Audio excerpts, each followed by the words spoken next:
All right, folks, we are back, and it's now time for Ask the Doc with Dr. William Whaley and Dr. Raymond Tidman. Thank you, Georgia Cancer Specialist, Northside Cancer Center. It's been a couple weeks. We have all dispersed and went Christmas and New Year's in different places. How you guys doing? Fine, but I want everybody to look at this and look at the dress. You'll notice that Dr. Tidman is wearing a relatively heavy handmade sweater from Switzerland and a pair of wool pants. I've got a big heavy jacket on because people my age are cold in the summertime, much less in the wintertime, and BKP's not wearing a short sleeve got a flannel shirt. You got a flannel shirt on. I mean, it's cold out. It's 17 degrees. Yeah, I have a jacket right over there. 17 degrees on my porch this morning when I got up. Even my dogs, when they came in, were cold. So I got up this morning, I said, it's a flannel day, long sleeve flannel day with a jacket. yeah, it is. How you doing? And you know it's cold when your dog freezes to the fire plug, you know, when they're Okay. Now that's a good one there. All right, so what else? Nothing. How are you? I heard you talking to a Republican, not a congressman, a Republican Party guy when I came in this morning with a bunch of politics, and I thought, Lord have mercy. Can you imagine spending your whole day, every day, talking about politics and stuff? I do it from 4 a.m. to 6 p.m. at night. Yeah, well, we get to talk about something that makes a difference. You know, I'm kind of glad we are going to do that, but I'm kind of glad you walked in on that because you come in early. Because this individual, and I can't disclose that, but this individual, you could see it was 7:45 in the morning, and we were in a deep political conversation, right? I mean, right now it should be about Alabama and Georgia football or something. I mean, and we were in a deep. It starts every day. Banging your gums because if you just take it, you know. But you know what? I enjoy it. There's this old story, you know. When I was a boy, my dad used to say that if a bird pecks at Stone Mountain, sooner or later that mountain will be gone. And then when I was in the Navy, they talked about trying to move an aircraft carrier. Then the people that live in Switzerland talk about trying to move a glacier.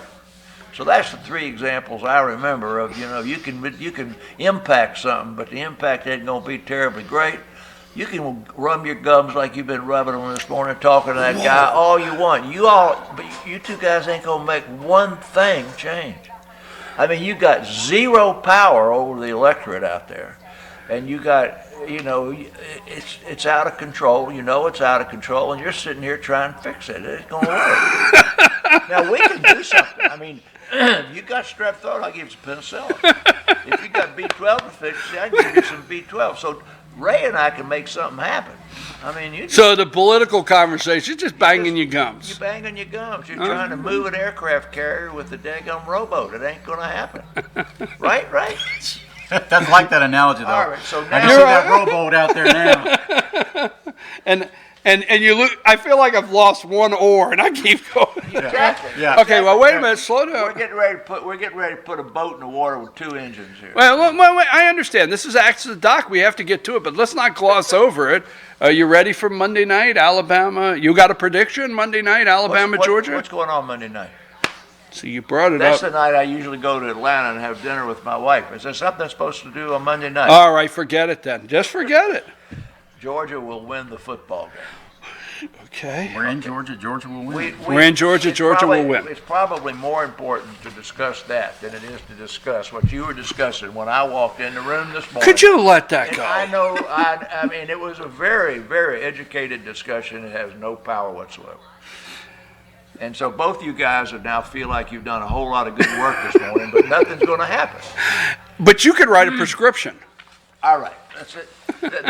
We got a couple of good questions here this morning, and there's one of them we get to here is a Tidman special about hazard, benefit, and quality of life. But this first one is a very interesting one because if you look at the news today and over the last several days, people like this have been high up in the news because there's a new drug that's come out for COVID that's a prophylactic drug for people with low immunity. So, and Israel is giving a fourth COVID shot And the debate in the United States is, should there be a COVID booster every 6 months? I mean, that sort of thing. So here, listen to this story. This is a great story. My father is 70 years old and in excellent health with chronic lymphocytic leukemia, being treated and is in a complete remission with the Brewton pill. We discussed that a few weeks ago. And he received Rituxan for a few months last year. Now, remember, that's that powerful drug that hits your B cells. His doctor says his flow cells are 0. That means he has no leukemia. He's in complete remission. He has no other issues and runs 12 miles a week. Well, I ran a lot. If I'm 70 years old, I couldn't run 12 miles a week anymore because my knees were worn out. So he's in better shape than I am. He is at the same, now this is a Tidman question here. Listen to this. He is at the same weight as when he was in the Army at age 30, a paratrooper. Wow. So he's not obese.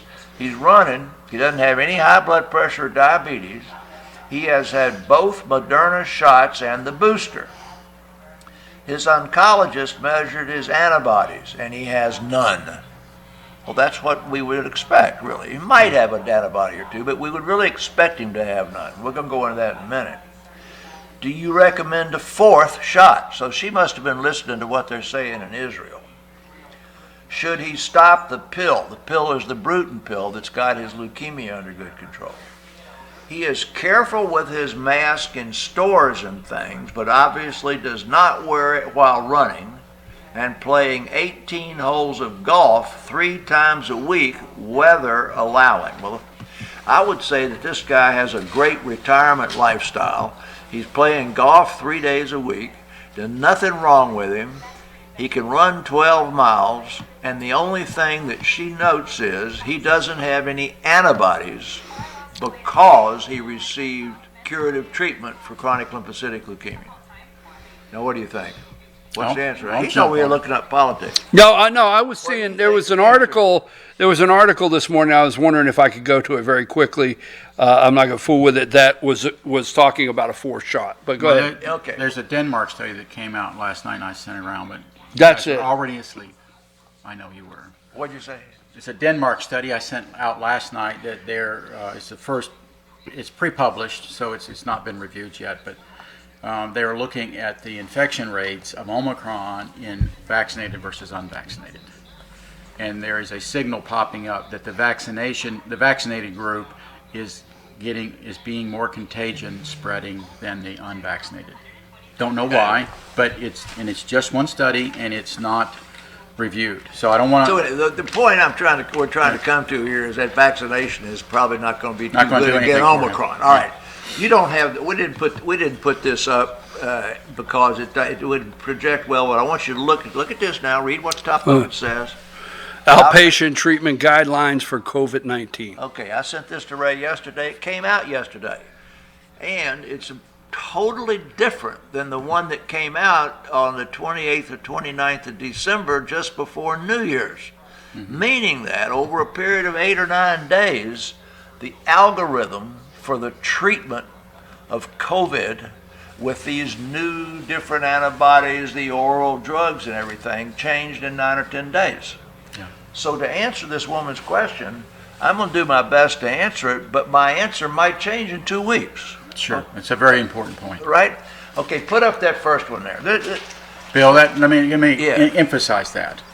We're in a very dynamic world now as far as knowledge and accumulation and disbursement of knowledge, and people need to be asking their doctors if exactly. they're concerned. And that's what she did. That's exactly what she's doing. And the doctor's answer might change. Yeah. Okay, this is just a timeline. I got out of medical school in 1966. And for chronic lymphocytic leukemia, you notice that you got stuff that goes up to 1959, and there's nothing new until 1991. So you end up here with almost 40 years of no progress. But beginning in 1991, which is now 30 years ago, there have been huge, huge, huge changes. But rituximab, the drug that we were just talking about, that's the key anti immunity drug that attacks the B lymphocyte, and people give it for rheumatoid arthritis and all sorts of autoimmune diseases. Came out in 1997, and I've been told a couple of times by the manufacturer that I used more Rituxan than any other single practitioner in the world because I was part of the team that developed that drug. So that's a life-saving drug. Pull that one down now. Used to be when we were treating chronic lymphocytic leukemia, when Ray was in school, is chlorambucil and cytoxan. Those are chemos. We don't use chemotherapy anymore. Zero, absolutely zero. So if you just go look, remember we talked about having you have targeted therapies. Those attack particular genetic things that are on the cell. There are two targets. There are two immunotherapies for chronic lymphocytic leukemia. Well, the Brewton pill he's taken there, Brutinib, is a targeted therapy. The rituximab was an immune therapy. You can pull that down. So your husband got the cutting edge treatment for chronic lymphocytic leukemia. It clearly put him into a complete remission. The guy's able to do everything he did. Now, I'll be real short on this because I know you love my cartoons. So and this is a complicated cartoon, but every one of those things is T cells, B cells, and making antibodies and stuff. And so when you come in here and you start killing the B cell, you can pull that down. Now, you've got sort of crossover into all sorts of other stuff. This guy has had none, apparently, of the side effects of the Brewton pill. I just pulled out for your interest. The Brewton pill is saving people's lives, all right? But at least 57% of people taking it have some adverse effect to their blood count. 51% will get diarrhea at some point or other. You can pull that down. So when you're listening to these ads on television and they tell you about the drug that Phil Mickelson takes for arthritis, and then when they start giving you all that, then this guy goes like that. It tells you you have to get checked for tuberculosis and don't do this, so fast you can hardly hear it. So these drugs, like the Brewton pill, have lots of side effects, and your husband hadn't had any. You're with that? Yeah. Okay, now I'm going to show you something here. I decided to give you a survival curve that looks different. Yes. Okay. Now, what does that say? 81.7%. 81.7% of people with chronic lymphocytic leukemia Right. are living, this is 5 years, but you look at 10, it's the same thing. So that's a survival curve for you that's not a graph. It shows Right. You like that? Kind of like that I'm one. going to give you both types in the next questions. Okay, Is that a 5 year or what? I mean, that's how? 5 years. Okay. So now, basically, take that down. So we have a situation where, under normal circumstances, back when I was young, I have had shingles 3 times. Now, we came out with a shingles immunization about, 15, 20 years ago that was not meant to stop you from getting shingles. It was meant to decrease the amount of pain and how many people had neuropathy after it had. We wanted people to take it. Well, now we got a drug that's 95% effective in preventing people over the age of 50 from getting shingles. It's called Shingrix. So the point is that we're used to having people have a change in what we give them for prevention of a bad disease. Same with the pneumonia vaccination. It changed, and now we got a 13, now we got a 23. So anyway, just to get through this thing here, got to help this lady with her question.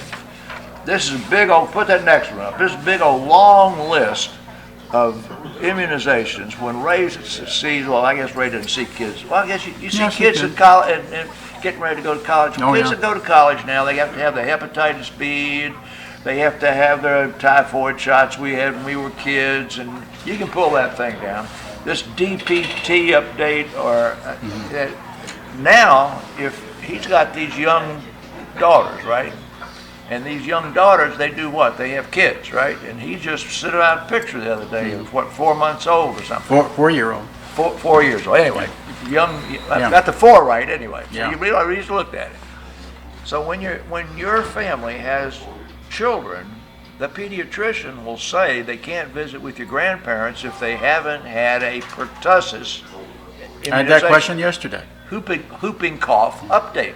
Because remember, we talked a few years ago, there was a huge whooping cough epidemic out in Washington State and so forth. So we're used to this idea that you have to continually update your immunization. So the fact that he has no antibodies after 3, it isn't going to do him any good to take the 4th one.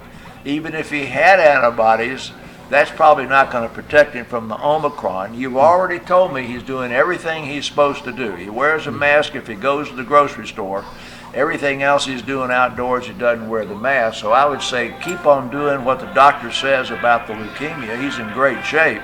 Don't give him the 4th shot.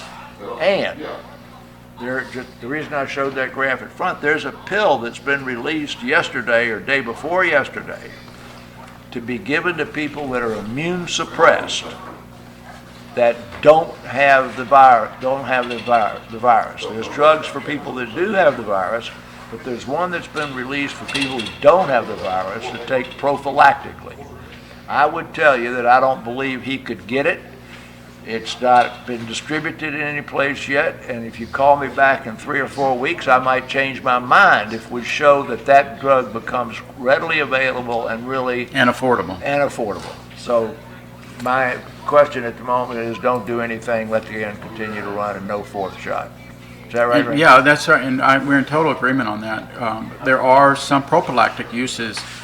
Right now, this drug that's brand spanking new is a distribution and pricing issue. We don't know what that's going to be yet. But as importantly, by the way, this patient's incredibly well managed and has a very disciplined lifestyle. So, I mean, kudos to him.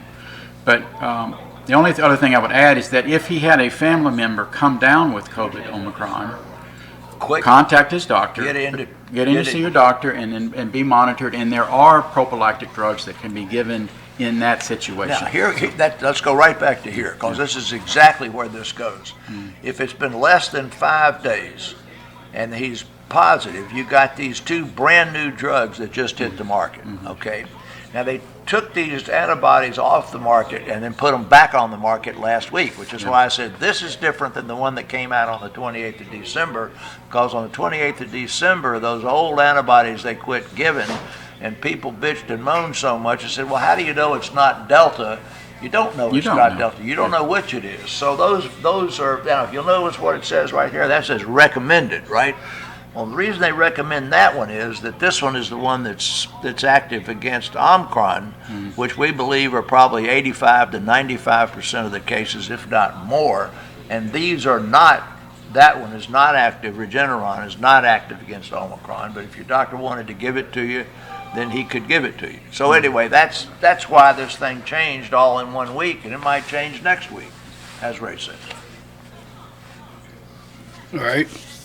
Now, which one are you going to take? You're doing well, you good. said You're you doing just had a sinus or something. Yeah. You told me. Yeah. What did you do? You called up your PCP. Right. And what your PCP do? He gave you some medicine. Right. Before we went on the air here, you were talking about a family member who had had a cough for many months, taking everything over the counter. Yes. And finally went to see a specialist. Yes. Sent to a specialist by a primary care doctor. Absolutely. Now, why did they do that? Because there are people that have special interest and expertise. You don't go to see an orthopedist for a facelift. I agree. Right? All right. And this is not a political statement. This is just a wrong turn thing that we've done in the last 2 years that I think we're finally correcting. Our healthcare excellence comes from a lot of very well-trained people in lots of different areas that mesh with each other and coordinate care and focus it down on the individual needs. And this notion that some 3-letter institution somewhere in the world can direct healthcare is ludicrous and antithetical to anything. Now, the IRS does. The IRS directs health. Well, I'm going to. Sometimes not deductible. I mean, I know we have to get to our second question, but I was listening to something this week, and the person I was listening to, I thought, whoa, wait a minute, I've heard this somewhere before. They said they took a hammer to it. Yeah, took a hammer to it, and that's all they got's a hammer, and they still Took a keep hammer, hammering it. right? And took a hammer to it. to a hammer, everything's a nail. Yeah. Everything's a nail, right? Everything's a nail, exactly. It's a little bit. I was showing you the news of the week before we started. Yes. because this fluvid or whatever it is such a joke that you just take this season of the year, 1 out of 3 or 4 people are going to get the flu, and so like 1 out of 6 is going to get the COVID or something. Well, you don't have to be a mathematician. There's going to be a lot of people going to have both diseases at the same time. Well, what we've been doing is we've been testing for the COVID. We haven't been simultaneously testing for the flu. Right. And they weren't in the office. They were calling, and they had their respiratory illnesses, so the flu was not coming to an office, so it was not being tested for. If you're not looking for it, you're not going to find it. Can't find it. So the flu didn't go away. People keep saying, well, there's not any flu, but it wasn't being tested for. So now, in some of these states here, they're doing both tests at the same time, just as a survey. Not trying to think you need to particularly do it, but just to see what's happening. And there are many people, apparently, that are infected with both viruses at the same time. Thank you, Georgia cancer specialist affiliated with Northside Cancer Center, for this segment of Ask the Doc. We appreciate it. Let's go to our second question. Okay, this is a Ray Tidman question. Oh, this Ray. This is you got things of different severity, and you got to stop and figure out which how far are you going to do. All right, my father had bladder cancer that was treated with chemo and radiation therapy and has not recurred. You'll remember we've had a lot of discussions about bladder conservation versus surgery. He also had lung cancer at the same time, so he had 2 cancers at the same time. And he was treated with Gamma Knife, so he received radiation to the bladder, and Gamma Knife is just focused radiation to the lung. Gamma Knife and some chemo and the Jimmy Carter drug. So remember, we've talked before about if you can get a cancer, people who have bad lung disease or heart disease, and it's particularly size, you don't need to remove it. You can kill it with the Gamma Knife, and then the chemotherapy drug and the chemotherapy and the Jimmy Carter drug are to prevent recurrences like breast cancer and stuff. So this is following right along with stuff we've been talking about for 5 years. All right. Neither cancer has recurred. So that means that the treatments that he has received have kept him from recurring. However, he is having severe problems with bleeding from the bladder and was hospitalized for 12 days over Christmas with what the doctors called gram-negative sepsis and shock from a bacteria that came from a bladder infection that might have been caused by catheters when they were flushing blood clots out of his bladder. Now, you got that? Mm-hmm. Okay, so this guy's cancer hadn't come back, but he's been having bleeding caused by the radiation to the bladder. They'd made clots, and then they had to flush that out, which is the way you do it, and then he ended up getting a septicemia and spending 12 days in the hospital. He's lucky he didn't die. Septicemia is a near-death experience. That's serious as a train wreck. The doctors have talked about removing the bladder. Now, here's why he's having so much problem. But he has cirrhosis. So back in the day, he was probably a drinker or he had hepatitis or something. And low blood counts all of the time. And he has had a heart attack. Now that's all tacked on at the end. What should he do? Well, if you stop and reconstruct this situation, when he had... How old is this guy? It doesn't say. It was my father, he says. So he's got to have some age on him. But his original treatment for the bladder could have been removing the bladder or the chemo radiation. But a guy with cirrhosis, low blood counts, and heart disease, the hazard-benefit ratio is clearly on the side of preserving the bladder and not going through a major operation. Now, when you have 2 cancers at the same time, so the fact that he's got cirrhosis, low blood counts, and heart disease, that's why they treated his lung cancer conservatively with the Gamma Knife. So they did those things exactly right? Now you're dealing with somebody who has got a lot of comorbidities, and you're going to try and figure out what to do for the bleeding in the bladder. So they're talking about removing the bladder. That's the basic question. What should he do? Well, I'm going to show you. Pull out the next one. Here's your survival curve in a different fashion. I see. All right, what does this say right here? 1.7 out of 10 lung cancer patients survive 5 years.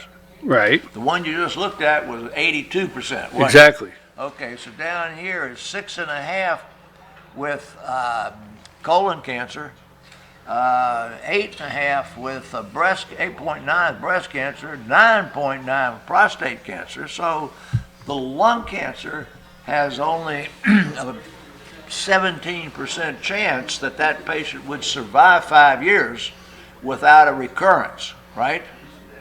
So you're dealing with what's the life expectancy versus how sick is the guy to start with.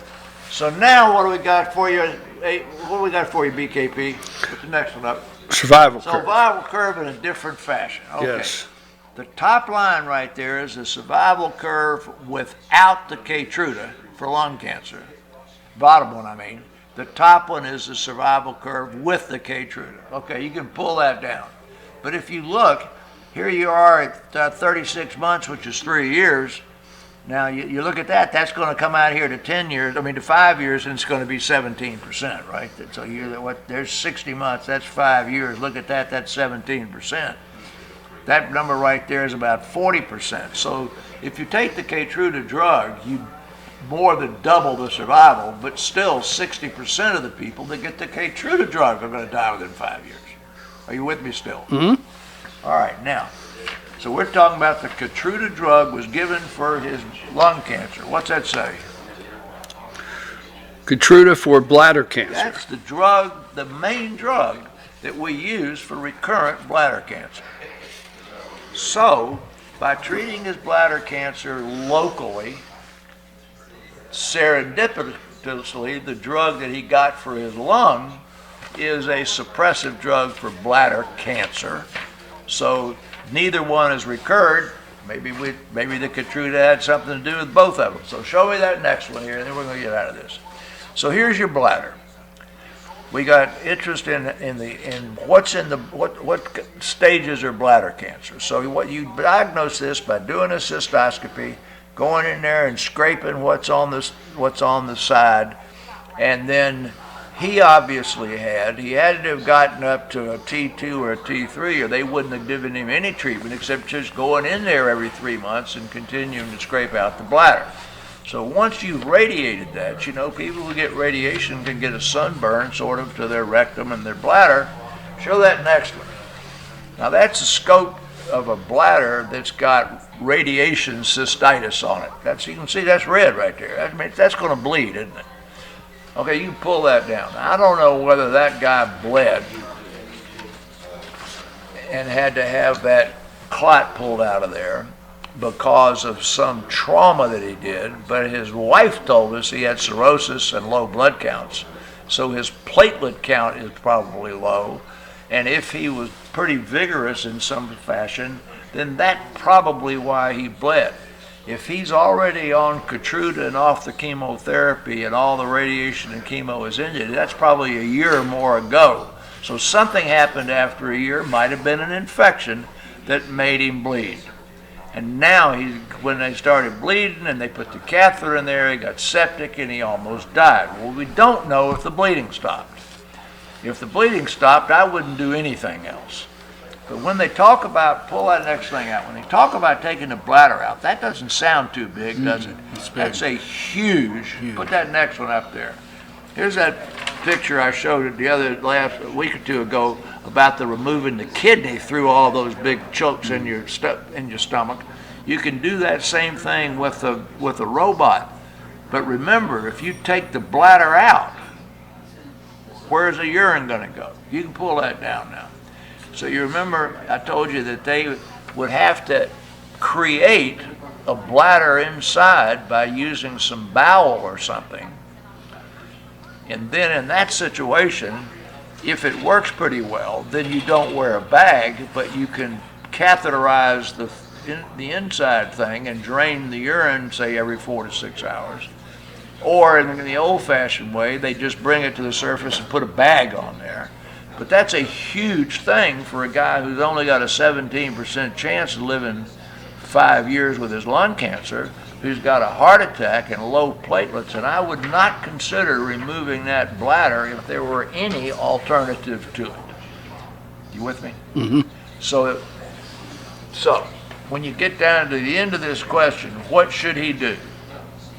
I think what he should do is continue to let his urologist try to stop the bleeding in the bladder. He may put some, what of that stuff when you cut yourself shaving, styptic pencil stuff on there or something. But there's local treatments you can do.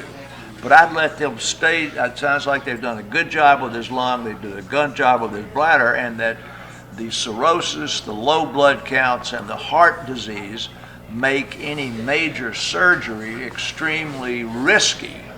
And everything he should do should be to try and improve the quality of his daily life.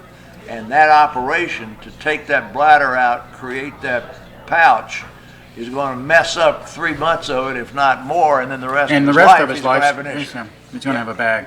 So it's your turn. This is a real striking question for me, or interesting case, because these are quality of life discussions that are ongoing, and one of the things that are the multifactorial balls you're trying to juggle with this case is the recurrent bleeding. Okay, so Bill mentioned that he may have other causes for the bleeding, low platelet counts, low whatever. He may be on drugs for his heart that are, that were not mentioned in the case. May very well be. And so the bleeding becomes the issue because wherever that bleeding occurs, there's an opportunity for bacteria to get in and cause sepsis and kill you. The bleeding itself is very painful. I mean, it's one of those things that, we see people with bloody cystitis or really bad bladder infections that they can see the blood coming out. Well, the bladder infection hurts, the blood really hurts. And that's a real quality of life issue because basically every time that person, even uninfected, goes to the bathroom, it's like peeing fire ants. And there's no, they're fine between urinations, but when they have to go to the bathroom, it is a very uncomfortable thing. So that really affects your quality of life. Certainly the man's anatomy is going to be affected here if he has surgery done on him. His manliness is going to be psychologically affected. So this is a very complex case and requires some hard decisions on his and the family's part. The quality of life, I'm a if it ain't broke, don't fix it guy. This is broke, but don't give it more fix than it needs. You were talking about when you were off the air, talking about the hammer and be conservative. Folks, we want to thank Georgia Cancer Specialists affiliated with Northside Cancer segment for our segment. Every week, Dr. Whaley updates us on some things going on out there and news of the day. So what would you like to... All right, we'll go back to the... You want to go to the positive COVID test number? I mean... Do you want to go there? If you want to. What's the number? 10.9. Okay, and what was it the first week of July? 1.9 or 1. Right. And what was it during the peak of the Delta epidemic? 18? No, 21. 21, okay. Anything below 5 is good. Anything above 5 means, and you don't have to be a rocket scientist. If you read the headlines of any of these papers that'll you can get the New York Times, the USA Today, the Atlanta newspaper, and the Fannin County News Observer online, and it'll pop this stuff up every day. So you don't have to be a rocket scientist to understand that this Omicron variant is filling up the emergency rooms and the hospitals, but on the front page of 4 newspapers today, it says it's not filling up the ICUs. The ICUs... Or the morgues. Yeah, or the morgues. The ICUs, we've got plenty of patients in them, but if you get sick enough to get it in a hospital, you're in the very small minority from this variant. Very, very small minority. Most people that I have seen, I haven't seen one person who has had active COVID with a positive test in the last 4 weeks who lost their sense of taste or smell. And that's sort of the index of whether it was the Delta variant or the original variant. That's they did point. make you lose your taste and smell. These don't. So that's, my wife, he'd say, well, how do they know what it is? I said, well, they take 1,000 people and they sequence the gene, and out of 1,000 cases this week, 976 were Omicron, 3 were Delta. So if you got it, you got 99.7% chance it was Omicron. Let me restate that, because that's a very important point you make. When we test people, we are not testing for Delta or Omicron. The people that study this are taking samples out of all of the specimens and finding out what percentage that is, because it's a very expensive test to DNA sequence these things. And so, no, if you go in and get a test right now, you're not testing for Omicron. You're just getting a COVID test. And people do think they are, and it's that's not happening. Yeah. But your doctor, who's taking your history from you, if you haven't lost your sense of taste and smell, everybody didn't, but that's one indicator. It's probably not the other one. If you've got sinus and sort of GI symptoms, that's more like the Omicron than the original one. If you got a huge, gigantic headache and a fever of 103 and 104 and you're short of breath and cough, it's Delta, period. So my people that have had the Omicron, if they had a fever, it would go to 102, 103 and be gone in 6 hours, 8 hours, 12 hours, or a day. The original COVID-19, then the Delta, and what was the other one? Bravo or something. They were running that fever days at a time. They were having chest pain that was terrible. Remember? They felt dirt sick. And coughing like crazy. So this is a totally different symptom complex and severity that the press has sort of made everything equal. Well, there was one article in today's news I was showing you earlier that said this Omicron variant probably will roll the epidemic into a epidemic and not a pandemic. Endemic and not a pandemic or epidemic. And then that'll become like athlete's foot or dandruff down here. It's there all the time and you get it or you don't. But Bill, that's one of the telling points I'm trying to say to people now. We joke around constantly about if you're only tool in the toolbox is a hammer, everything's a nail. And 2 years into this, as a public, we're sick and tired of that response. Okay, dumb. You quarantining people, shutting them off from their jobs, threatening their jobs if they don't get a vaccine. That's done. We're done with it as a people. Okay, we need to live our lives. We need to stop having people push fear on us. Fear is not a healthy thing. Let me stop him right there a minute. Now, today we have, and I sent it to you, we have new recommendations in my group. Yes, I read about those. how quickly we can let immune suppressed people with the disease come back in the office. Mm-hmm. Well, that's totally unrelated to how long a Delta flight attendant needs to quarantine if they've been exposed or had the disease. So we were told by Dr. Fauci that it was 3 weeks, and then after a couple of weeks or months that it was 14 days, and then it was 10. Well, it was 10 a week ago. And then Delta Airlines and American Airlines and them started canceling flights after Christmas, the 26th or 27th, because they couldn't staff it because the people were home. They felt fine, but they had to stay home for 10 or 14 days. They said, look, I'm not sick. I feel great. Yeah. But you can't come back to work till 10 days or 14 or whatever the work was. So what did the CDC do about 5 or 6 days ago? They cut it to 5 days. But at some point, didn't change the science at all. They didn't change the science at all. Didn't change any information there. It's like, okay, well, here's our hammer. You stay out this long. But at some point, you have to say that ain't working. Okay, we live on an infected planet. Okay, and it's always trying to kill us some way or another. It's a beautiful planet. We got beautiful people on it, but it's full of microbes, viruses, bacteria, fungi, all that kind of stuff. And what you do is you look at your risk, benefits, and your quality of life, and you say, how do I try to personally avoid the things that personally can get me? Okay, and everyone else needs to do their own job at that. That's the way we always did it before this thing took in, and it's the way we should be doing it now, going forward. And don't avoid the fun guy. Yeah, you got to avoid. Invite the fun guy to your party. Yeah, the fun guy.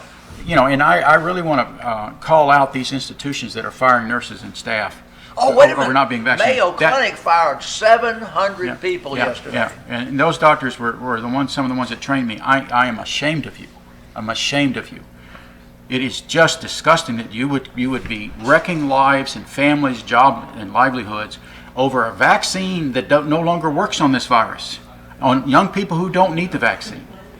It is shameful behavior. I'm sorry, these institutions are out of control, and they're just selling more fear, and it's uncalled for. Well, I mean, I agree with that. I think that firing people and saying 700 is a real number. Yeah, and our teachers, the confusion we've done in our schools, what we've done. Yeah, what we've done. That's child abuse. Yeah, I mean, there should absolutely be no child in school today with a mask on. Well, did you hear that? Or not being in school. Did you hear that the teachers union in Chicago votes that they got to be remote when the American Academy of Pediatrics and the American Education Society say every kid should be in school? Or both on the same day. And which one should win that both battle? on the same day. Yeah. And there's a study that came out of Brown University that was going this longitudinal study for I don't know whether it's 2 decades now. And they have come out and said during the pandemic worst year, 2021, that there is a measurable IQ drop in children born in that period of time from the social destruction that's gone on from this treatment. That's huge. All right, let me ask you a quick question because we got to get out. I've got the All-Star panel, and I got to get out. But I've got to ask this quick question. What did we do to make a determination that we're no longer we could go back to work, the flu is over? Okay, so, you have the flu. This is back in the old days, like 3 years ago. Remember that? Or you got the flu, and you have that one night where the fever broke. It broke. It's done. It's gone. You get up the next morning, fever's gone, and 24 hours later, you call the boss and say, I'll be in tomorrow. Okay, and the world did not get hair on fire because that truck driver or teacher or whatever said, I'll be in tomorrow.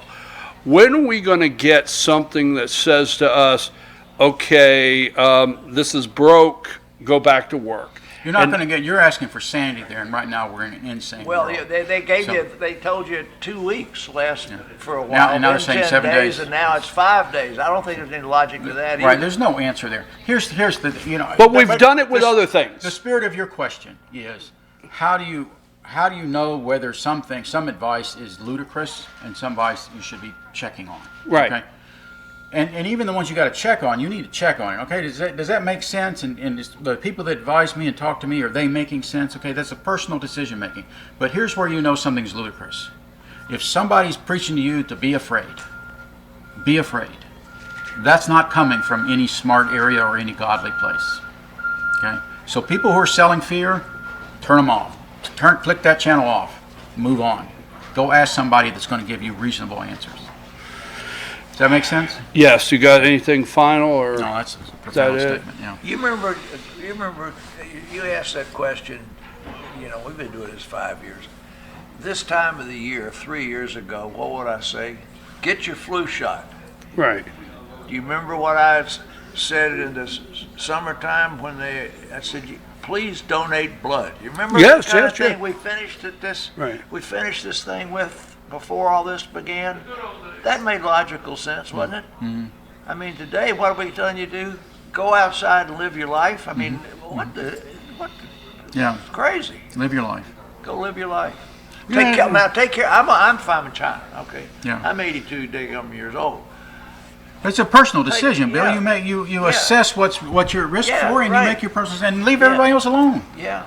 All right, do me a favor. Yeah. Please go home and brush up on your 8th grade joke book. Yeah. Okay. I had one for the 8th. No, maybe the 6th graders. Yeah, I know you got a couple of those. Constitution level joke here. Yeah, I know. All right. What do you call a turtle that takes pictures? I don't know. Snapping turtle. Snapping turtle. Okay, snapping turtle. That's a 6th grade. All right. Yeah, I had all those joke books too. So grandkids beautiful at 17 degrees. Exactly. corny, cheesy, whatever they call it. Ask the Doc, Dr. William Whaley and Dr. Raymond Tidman. We appreciate them so much, along with Georgia Cancer Specialist, Northside Cancer Center. We're going to take a brief break, and then it's time for the All-Star Political Panel.